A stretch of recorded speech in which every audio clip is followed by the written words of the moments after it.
But before I do, I have an update about the impacts of the atmospheric river on British Columbians. I'm advised by public service that the atmospheric river had devastating impacts on many people, many properties in multiple locations across the Lower Mainland and Vancouver Island. We now have confirmation from police that at least 3 people have died related to the impacts of the atmospheric river. There's also 1 person who remains missing. The first death was a woman in Coquitlam whose home was destroyed by a mudslide. The second was a man near Port Alberni on Banfield Road whose vehicle was submerged. And the third is a missing man who likely perished in his vehicle while driving from Port Alberni to Victoria. We are awaiting confirmation of identity and details related to that death. There is a missing man currently in Coquitlam who was walking his dog by the riverside. The dog has been found alive, but troublingly, the dog was very wet, and the man is missing. The last potential death is there was a death of a man in the Columbia Valley that may be associated with the atmospheric river, and the coroner is investigating that death and the cause of death. My heart goes out to the families of those who are missing, who have died. It's devastating for them and for their communities.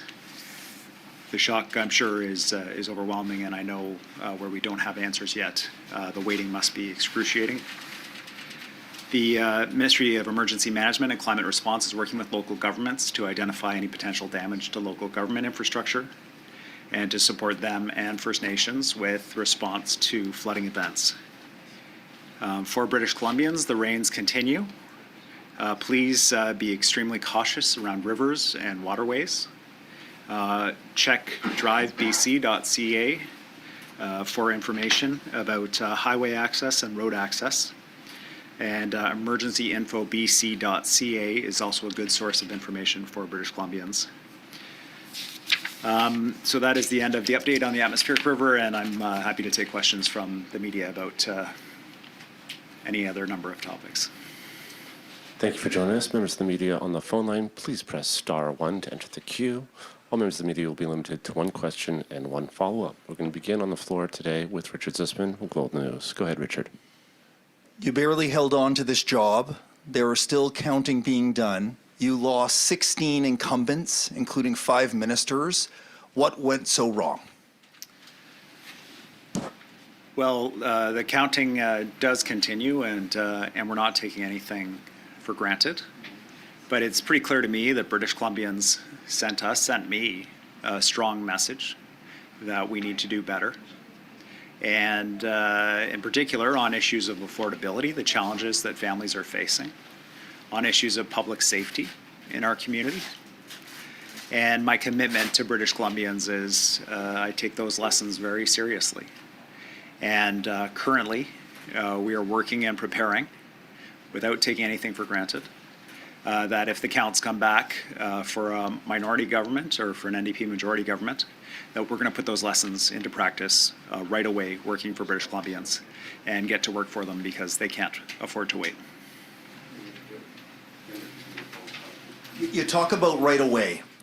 In the United Kingdom, when there was a minority government, they got back to work within 19 days. Is there an obligation here to get back to Victoria to attempt to show you have confidence of the House as quickly as possible? Or do you believe you can wait until the new year, budget season, in order to come back? Is there a commitment to come back and prove right away that you are able to continue to have confidence of the House? Well, I think British Columbians want us to get to work right away on the issues that they're concerned about. That's certainly the message that I took, the urgency around healthcare. You know, we're going into cold and flu season, making sure that we're addressing those issues around affordability, delivering on our commitments related to that in the election, and of course, public safety and communities. These are all huge and pressing priorities for British Columbians, so we want to get to work on that as soon as possible.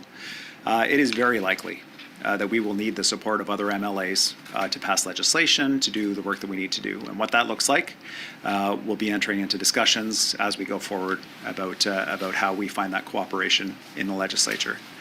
But my commitment is to British Columbians that we will be working immediately to deliver for them. Our next question will come from Lauren Stallone from City News. Go ahead, Lauren. Have you started having those conversations with the Greens that were mentioned on Saturday night? I reached out to the leader of the Green Party, Sonia Furstenau, immediately after the election to congratulate her on her campaign on electing 2 MLAs. I thought she ran a principled and values-based campaign that obviously spoke to British Columbians and many communities across the province. The Greens have advised us that they are not ready yet to engage in those conversations, but we are preparing for what we hope is the likely outcome of the counting without taking anything for granted. We're making sure that we're ready to go. We have a team in place to engage in conversations with MLAs about how we're going to move forward on this, including with the Green Party, and nothing's off the table. We'll have those conversations, and we'll find a way to make the legislature work for British Columbians on the priorities that they sent us back to Victoria to work on. And Laura, do you have a follow-up question? The NDP has lost significant ground in Surrey compared to previous elections. What do you think contributed to this? Yeah, I think there was a strong message from many different parts of the province, to me, to our government, that the expectations that British Columbians have are that we do better. And I feel that. I feel like in the last 72 hours, I've learned as much about this job as I have in the previous 2 years. It is a moment for me to take stock about how we ensure that we're delivering for British Columbians on these critical issues, and a clear message that I have heard, and I'm looking forward to putting into practice with my team if the count goes in the direction that we hope it does, and we're able to work with other MLAs to deliver for British Columbians. Our next question will come from Michelle Gamage from Tyee. Go ahead, Michelle. Moving on to tobacco now. So we've got that big vote in December, whether we want to sign on to the settlement or not. Is BC in or out, and why or why not? So I am really proud of the work that was started a generation ago by a BC NDP government to initiate litigation against these tobacco firms. They brought so much death and misery and destruction to our province. And to people and to families as they covered up evidence about the impact of tobacco. They're finally being held accountable, just like we're holding opioid manufacturers accountable as well, in terms of the financial impact that they had on people, because we can never bring the lives back.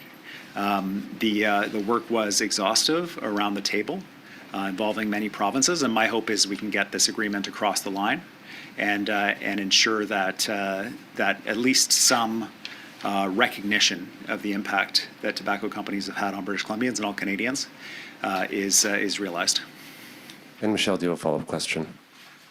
Okay, so it sounds like BC's in favor. Sorry, I'll but just say yes. Yes, they are in favor. 32.5 billion is a fraction of the 600 billion that was asked for. So if we're in, what kind of services could BC be losing out on because the offer is so short if they ask?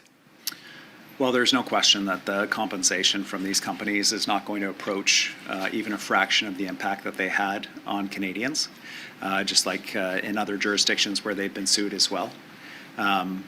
In addition, these companies, their financial solvency is in question. There is a distinct possibility of Canadians receiving nothing. So there's this balance that has to be struck. And my hope is that this settlement agreement is one that can provide some recognition while knowing that that is not going to provide even close to full compensation for the impact on British Columbians and Canadians. Our next question will come from Brianna Charlebois from Canadian Press. Go ahead, Brianna. Great, thank you so much. You've had a couple of days now to reflect on what happened on election night and on the campaign in general. So I'm wondering, in hindsight, do you have any regrets perhaps around focusing so much on Rustad and calling him and his team conspiracy theorists, or worse, instead of focusing on the NDP accomplishments and promises? Yeah, I think the campaign was one that was aiming to communicate to British Columbians a couple of things. And it's the same message going forward. I have one responsibility, and that is to ensure that the interests and priorities of British Columbians are delivered in the legislature every single day. And as we move forward, that commitment that I made during the campaign is the commitment that I'm making today and going forward. I heard loud and clear the message from British Columbians on voting day. They want us to do better. They want us to deliver for them on their priorities of affordability and public safety and support of rural communities. A huge number of lessons for us to take from the election, and I look forward to putting those into practice in the legislature. Without taking anything for granted about how the count may go, we are ready to go. We are organizing and preparing. If the count does go towards a minority parliament or an NDP majority parliament, that we are able to deliver for British Columbians. And Brianna, do you have a follow-up question? Yeah, thank you so much. In the last couple days of the campaign, you were urging voters to reject the Greens and instead vote NDP. How do you now go to the Greens and ask for their support? Yeah, I think in the mirror, the Greens were encouraging people to reject the NDP and vote for the Greens. That's how election campaigns go. But one thing that I'm certain on is that British Columbians voted in the majority for a progressive vision for our province. And we have a lot of shared values in common with the Green Party that form a foundation for the conversations that we'll have to have with them and with MLAs across the legislature to ensure that we're able to deliver for British Columbians on their priorities. Great. And going to the phone lines now, we have Mira Baines from CBC. Go ahead, Mira. Sure. Thank you for taking my question. John Rustad is telling his candidates not to throw away their election signs in case there's another election soon. He says he'll do anything to trigger another election if he's in the position of opposition. What are you telling your candidates at this point about an election in the near future? Are you telling them to save their signs as well? We'll see what the ballots that have yet to be opened hold for British Columbia in terms of the path forward. Every vote is going to be counted and every vote's going to matter, and we'll respect that. If we're sent back to Parliament with a minority or with a majority, my commitment is very straightforward. We're going to make that Parliament work for British Columbians. We're going to do what's necessary to work with MLAs to deliver on affordability, on issues of public safety, a strong public health care system, and a positive vision for our province that ensures that the views of British Columbians are supported. And Mira, do you have a follow-up question? Sure. This is just on another matter on the atmospheric river.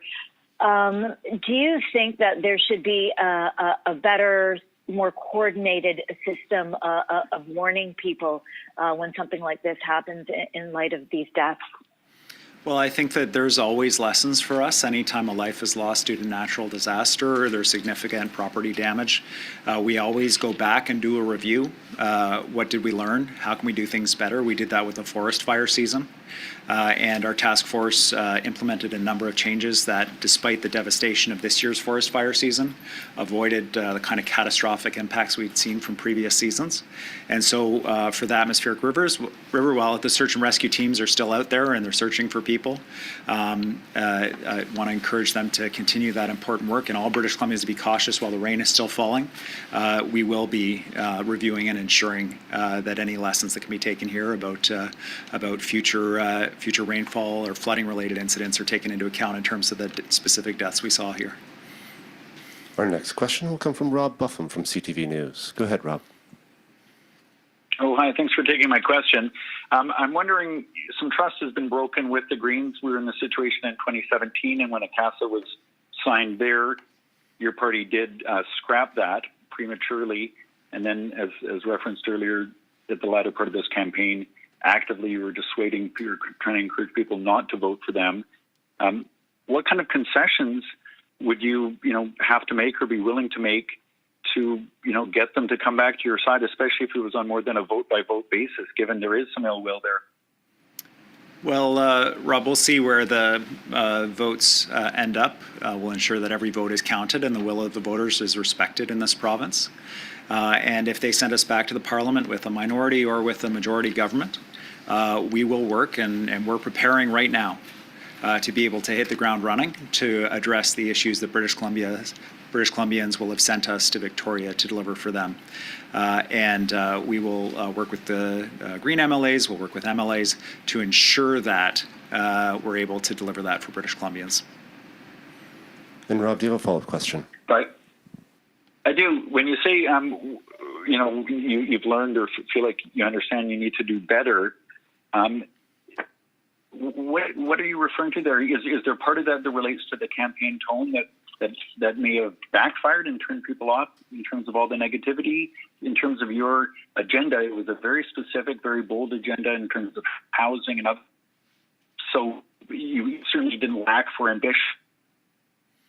Yeah, I think Rob, when I reflect on what people told me both during the campaign and through their vote, it's that they are profoundly concerned about our healthcare system. They want their emergency rooms open and running. They want their family doctor, and anything less is unacceptable. That when it comes to their downtowns, they want to feel safe with their kids going downtown. When they run a business downtown, they don't want to be dealing with someone struggling with a brain injury, mental health issue, and addiction. That's not their business. Their business is to sell whatever it is that they're selling.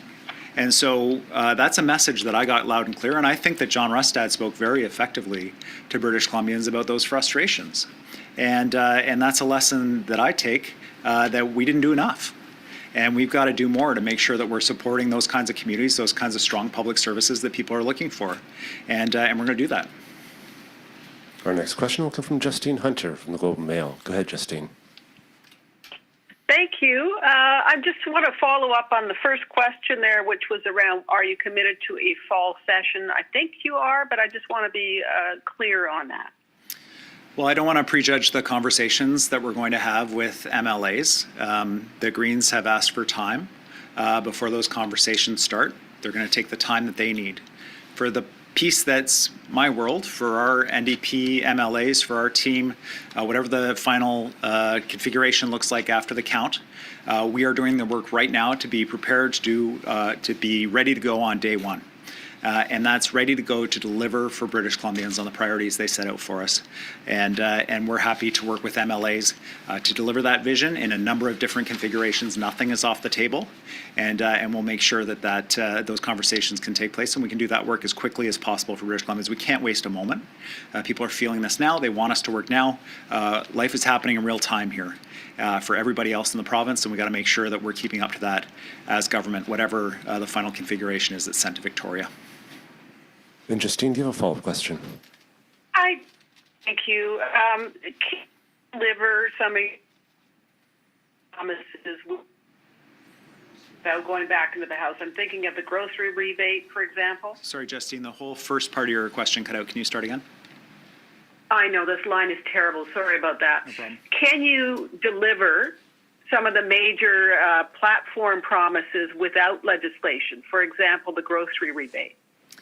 There are major commitments that, of course, will require budgeting and all of that process, which requires a vote and a confidence vote in the legislature. There are other pieces that can be delivered without that. But the configuration of MLAs that will be sent to the legislature has not been determined yet. What we're doing right now is we're preparing so that we can have those conversations with MLAs about delivering on those priorities as quickly as possible, because that's what I believe British Columbians want. They want us to ensure that we're supporting them on those issues that they identified for us, and we'll do that work to make sure that we're doing that as effectively as possible with the people who've been elected. Our next question will come from Les Lane from the Times Columnist. Go ahead, Les. Oh, thank you. Premier, you said you don't want to prejudge the conversations with the Greens, but I can do that for you. They're going to demand another move towards proportional representation, either directly or by referendum. What's your kind of initial view on that topic coming up again? Yeah, I won't speculate less on what the Greens are prioritizing for their constituents and for the communities where they were elected.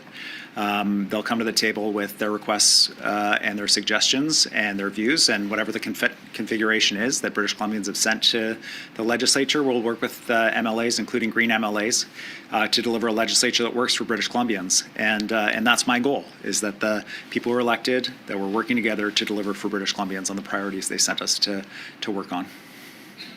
And Les, do you have a follow-up question? No, I pass. Thanks. Thanks, Les. We have time for one more question. We'll go to Wolf Deppner from Black Press. Go ahead, Wolf. Yes, good afternoon, Premier. Thank you for taking my questions. What happens if one, maybe two of those seats subject to recount flip towards the Conservatives? How would that change your calculus? Well, Wolf, it's hard to know what's in the envelopes of the mail-in ballots and the work that Elections BC is doing right now, so I won't speculate about that. What I can tell you for certain is that whoever from the BC NDP team is elected, I've been in touch with all of my new colleagues, all of my returning colleagues, and our commitment is united, which is that we are all focused on making sure that the legislature works for British Columbians on the priorities that they sent us to work on. And whatever role British Columbians want us to play in terms of that final count, we're going to play that role. And if it's a minority parliament, we're going to do all we can to make sure that it works and delivers on those priorities for British Columbians. And Wolf, do you have a follow-up question? Yes, I do. Jeff Meggs has called this election a wake-up call, and he also argued that your party now has to deliver, to execute on its promises. How do you plan to do that? With a minority parliament, your government had a majority. Now you have now you could find yourself in a minority. How do you plan to accomplish something with a minority that perhaps you didn't achieve with a majority? Thank you. Yeah, well, I agree with Jeff's assessment. You know, I heard a loud message from British Columbians on election night, and they expect us to deliver the basics. Strong public health care system, safe communities, strong prosperous economy that supports people, and affordability that is meaningful for them in their lives. And we're going to make sure that we work with the MLAs who share that vision about those priorities to accomplish that for British Columbians. We're going to squeeze in one more question from Alec Lazenby from the Vancouver Sun. Go ahead, Alec. Hi, Premier. You keep talking about, you said it on election night, you said today multiple times that we need to do better. How much of that falls at your feet? Like, what lessons are you taking away from this? And how much of, what ended up as being a very, very close election falls at your feet? Yeah, I'm the leader of the party. I take responsibility for the message that we received from British Columbians that we didn't do well enough, that we need to do more, that they want us to do more. And it is obviously a tough message to hear, but I heard it. And my commitment is to take that message to Victoria in whatever configuration of MLAs has been sent to deliver on those priorities British Columbians want us to focus on. And Alec, do you have a follow-up question? Yeah, I just wanted to ask what you know of Jeremy Valeroy and, Rob Botterill. Assuming results stay the same, you'll have to be working very, very closely with them. What's your impression of them so far? I know you haven't started negotiations with the Greens, but at this point, what do you feel like are some common ground that you can make? Yeah, I reached out to both Jeremy and Rob to congratulate them on their successful campaigns. They obviously spoke to the community in a way that resonated for residents there, and they ran a very strong campaign. We had great candidates in both communities, and who also ran very good campaigns, and both Rob and Jeremy were successful. So I look forward to working with them and with MLAs in the legislature, with the Green Party, to ensure that that we're delivering on the priorities that they were elected to work on, and the priorities that I believe the NDP was elected to work on, and all MLAs in the legislature, which are the priorities of British Columbians. And that's all the time we have today. Thank you for joining us, everyone.